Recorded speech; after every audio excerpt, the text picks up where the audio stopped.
Voilà. Donc ça, c'est ce que j'attendais depuis un petit moment. Donc c'est du... Vous le voyez, hein, c'est du tuyau flexible. Et ce tuyau flexible, et il va là. Voilà, donc il va aller là, ici, et relier ici la partie de chauffage. Voilà, il va venir comme ça, puis ensuite il va venir... hop, là il rentre pile poil dedans, c'est impeccable. Là il est serré ici, et ensuite il vient s'insérer là, voilà. Donc j'aurai juste à le couper à la bonne dimension, et puis le rentrer dedans. Voilà une bonne chose que j'attendais depuis un bon bout de temps. Et du coup, je vais pouvoir reposer mes contre-ailes. Ça, c'est excellent. Puis de l'autre côté, j'ai la même chose ici. Voilà, hop. Là, il viendra ici, comme ça. Voilà. Et là, j'en aurai un troisième, là, qui viendra là. Pour faire l'option de chauffage de coffre avant. Qui est ici. Hop, ici, là. Voilà, donc j'aurai un morceau qui va venir de là, là. Il va rentrer, il va ressortir par ici. Il va venir ici, comme ça. Là. Voilà, il viendra ici. Donc tout ça avec la Cataforest, tous ces tuyaux en acier, bah, ils vont être traités comme il faut. Allez, je suis content, c'est encore une bonne nouvelle là.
Voilà, l'idée là, ça va être d'aller chercher, donc là on est à l'intérieur du donjon, hein.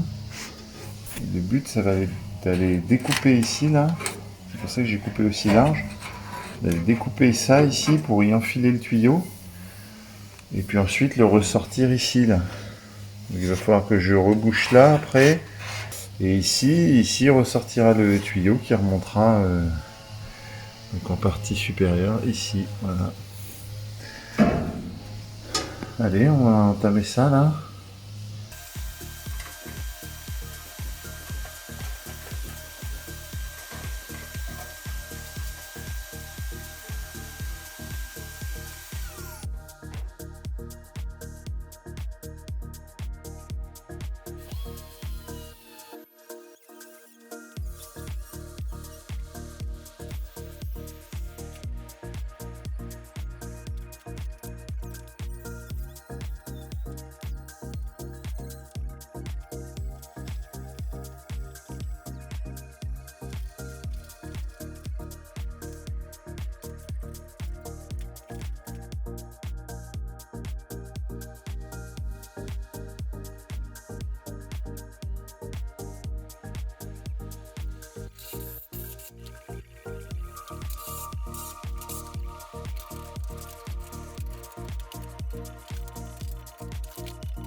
Donc là, comme il est placé là, il est impeccable, il rentre pile poil dans l'espacement que j'y ai fait. Donc je vais le souder, pointer comme ça déjà.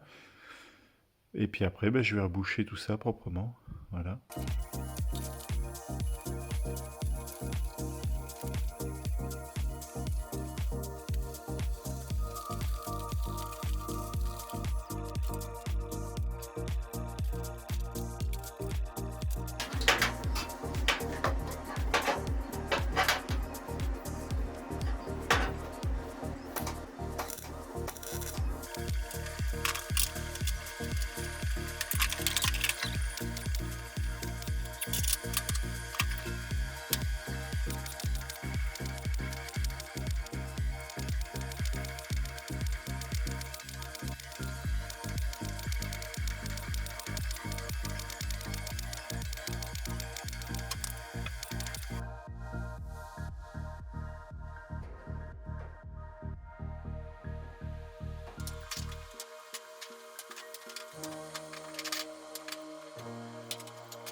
Voilà ce que je cherchais sur mon téléphone, c'est comment sont faits les longerons. Donc on voit que d'origine, les 3 premières ailettes, elles sont présentes, et ensuite les 2 de derrière, ce sont que des espacements, des trous. Donc je vais tenter de reproduire ça tout de suite là, pendant que je suis en train de tout nettoyer, enfin de tout modifier. Voilà, donc je vais faire cette modification dès maintenant.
soudé nickel.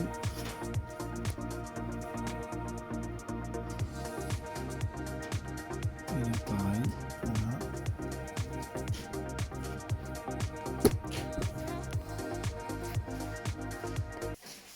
Voilà, donc je vais mettre de l'air dans la sortie là qui est ici. Je vais pousser et je vais vérifier le fonctionnement des sorties de chaque sortie de chauffage, donc dans la baie de pare-brise, ici au niveau des pieds et au niveau du coffre. Au niveau du coffre, chaque fois je vais mettre une petite feuille pour voir si ça souffle bien. Voilà, et je vais essayer de vous prouver ça, là, le bon fonctionnement de tout ça.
Voilà, ça fonctionne parfaitement, c'est impeccable. Le but avant de reposer définitivement le tuyau de chauffage est de le souder ici.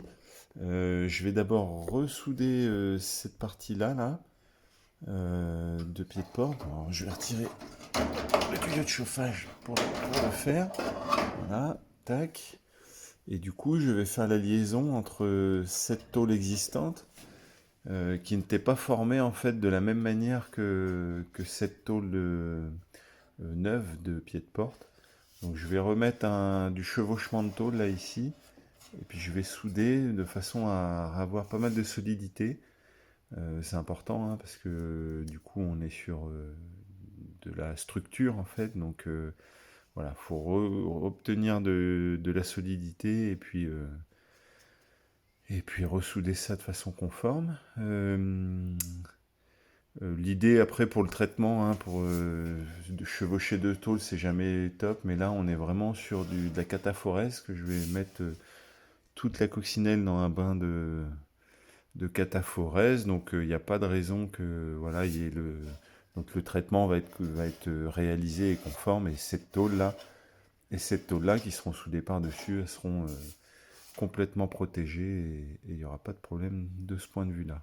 Il n'y a pas de risque de recorrosion derrière. Donc c'est pas super joli et esthétique, hein, mais bon, là dans notre cas, l'esthétique c'est pas ce qu'on cherche. C'est vraiment de la solidité et j'ai pas envie de mettre du bout à bout là sur cette partie-là. Je préfère faire du chevauchement de tôle. Voilà. Allez, c'est parti.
excellente tenue là de tout l'ensemble. Ça rigidifie bien tout. Il me reste quelques points à exercer là. Je vais en faire 3 là sur la longueur. Et je vais essayer d'en faire un en dessous aussi pour tenir le pied de porte. Voilà.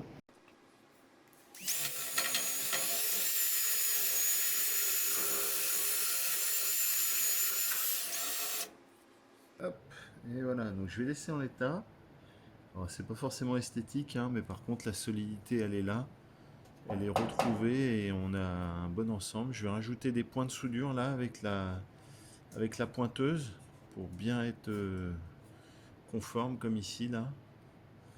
Voilà, on voit des points d'origine de soudure. Et bien on va se reprendre exactement pareil. Donc on va commencer un là, un ici et un au bout. Voilà. Et on va retrouver toute la rigidité.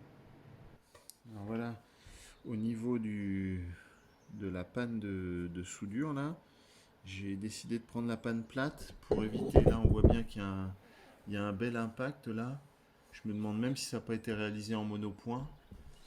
Et du coup, pour éviter, là, on voit ici, il n'y a pas d'impact ici. C'est ici qu'il faut regarder. Et du coup, il n'y a pas d'impact. Donc je pense que je vais utiliser ça pour retrouver le même type de point et l'absence de marquage de l'autre côté. Voilà. Allez. Donc là, les petits réglages que je vais reprendre. Donc le temps d'impulsion, je vais mettre 25 millisecondes sur une puissance de 75, ça sera pas mal, je pense. Je vais faire un premier point comme ça. Et puis on va voir ce que ça donne. Je vais me mettre en acier, en acier doux. 74 en puissance et 22 millisecondes. Je vais laisser les réglages d'usine. On est sur de la tôle en 0,8, c'est le cas. Et puis là, je vais me mettre en réglage pince pour changer mes pannes. Hop, réglage pince. Et c'est parti. Avant tout, je vais... Où est-ce qu'elle est la caméra? Elle est là, voilà. Alors là, avant tout, je vais y gratter un petit peu l'embout pour retrouver une belle brillance. Au plus on est propre, là, comme ici, et mieux on est. Faire ici pareil. Voilà. Hop. Donc là, on voit un bon contact de la pince, c'est ce qu'il faut. Donc là, j'ai placé un petit serre-joint pour pouvoir prendre on voit pas là. Hop là. Pour pouvoir prendre la dernière languette qui est ici, il y a un point. Voilà, et puis prendre la partie aussi supérieure. Voilà, bon, on va commencer. L'idée, alors là je suis toujours en réglage pince, donc il ne va rien se passer pour le moment. L'idée c'est de se prendre comme ça là.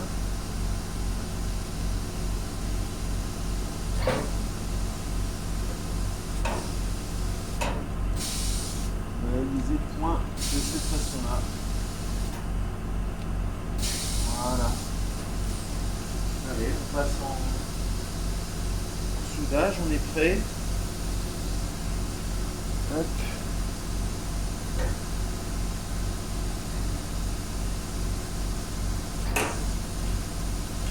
L'idée c'est de se prendre ici, voilà. Allez. Excellent. Ici j'ai rien du tout, j'ai pas de marque. Je vous le montre après. J'enchaîne sur les autres.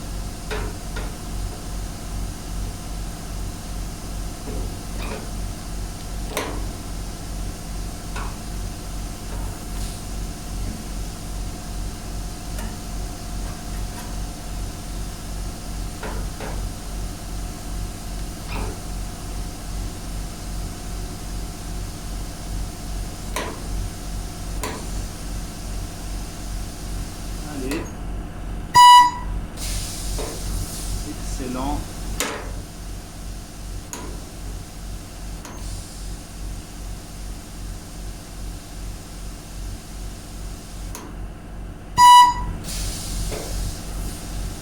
Voilà. Impeccable. La dernier par ici.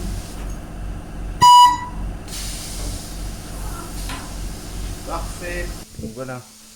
Là, les 3 points sont faits. Donc il y a celui-là. Voilà. Il est impeccable. Et les autres points, voilà. Les 3 autres points qui sont comme ceux d'origine. Des beaux œillets magnifiques. Donc là, on a une bonne tenue de l'ensemble. Et ici, regardez. Tac, ici, là. C'est juste noirci, mais il n'y a aucune marque. Il n'y a aucun marquage en épaisseur. Voilà, donc c'est ce qu'on cherche. Il n'y a aucun marquage en épaisseur et c'est ce qu'on cherche. Donc ça, c'est excellent. Voilà, même le dernier, alors, pas évident là. Il y a la... Moi, je peux retirer la pince. Elle ne sert plus à rien. Voilà, et le dernier point, il est ici. Et c'est identique. Hein, c'est juste noirci, mais pas marqué. Voilà, comme au-dessus. Voilà, donc la technique là, c'est de bien utiliser la pince à bec plat là. Voilà, ça me permet de pas marquer contre le côté visible de la tôle, mais pour autant de garder un point conforme, comme là. Voilà. Allez, on passe à l'autre côté. Donc l'autre côté, même combat. Je vais retirer ça pour le moment. Et il se plaît tellement qu'il ne veut plus en sortir. Voilà. Voilà, et puis je vais refaire de façon identique la pièce qui vient ici. Et puis la ressouder.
Voilà.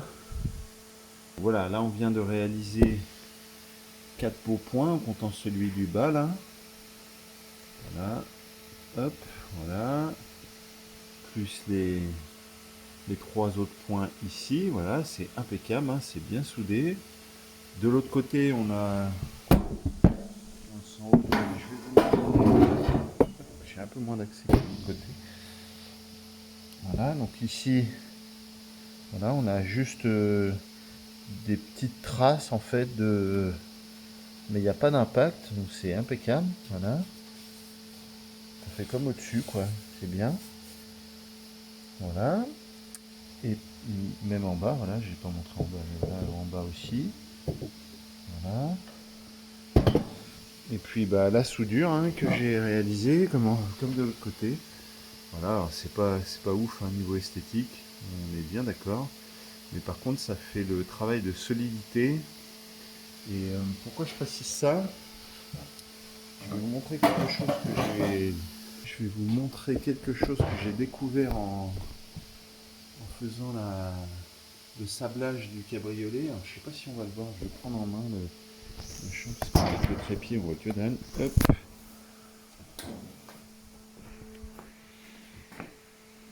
Alors, en fait, ici, quand il soudait le cabriolet à l'époque, le Karmann, hein, coupé ici, souder cette partie-là, meulé ensuite, on voit hein, que c'est meulé, c'est pas uniforme comme sur une berline. Je sais pas si on le voit là, mais bon bref.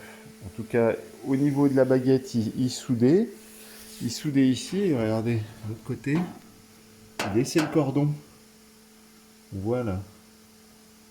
On voit même plutôt bien, et ils étaient même plutôt doués, hein, parce que ils faisaient carrément un cordon. Je sais pas comment ils arrivaient à faire ça, un cordon à l'arc.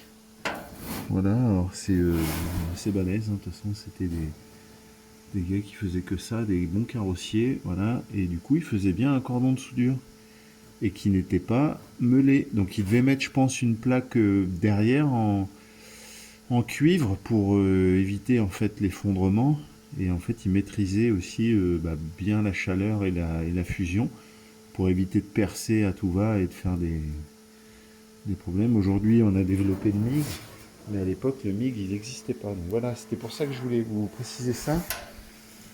Et ensuite, il venait faire un petit coup d'étamage aux endroits où il soudait, comme là. Tac, ici, comme il y avait des jonctions, bah, il soudait via de l'étamage. Voilà. Enfin, il bouchait, pardon. Pourquoi je vous dis ça? C'est pour ça, justement, pour pas forcément se justifier, hein, on n'a pas à se justifier tant que ça, mais pour un petit peu expliquer, en fait, ma décision. C'est pas des choses que je fais habituellement, mais là, voilà, je vise la solidité. Et je répète, comme il va passer en bande cataphorèse, voilà, tout cet ensemble-là, il sera traité et il sera bien mieux, quoi. Voilà. Voilà, on en vient à la fin de cette vidéo là. On va replacer les tuyauteries. Tac. C'est impeccable, hein, ces tuyaux là. C'est tac. On le place d'abord dans le longeron, voilà, comme ça. Tac, une fois qu'il a sa place, il a la souplesse, tac, pour venir reprendre sa position. Hop là. Et voilà. Et après, il me restera à souder ici, mais je le ferai après coup pour me laisser la possibilité de refaire mes réglages avant de poser mes contre-ailes et puis mes portes, tout ça. Enfin, avant de souder le montant de porte sur le longeron, j'ai des réglages à faire, tout ça. Donc voilà, je souderai ces tuyaux après coup. Voilà. Hop, on va replacer celui-là aussi.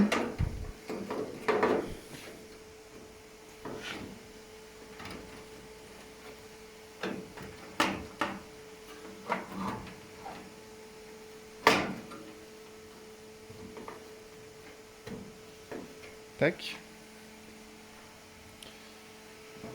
Voilà, voilà. Donc là, j'ai rebouché le trou qui était présent là. Puis là, je vais le meuler là avec ma petite Makita.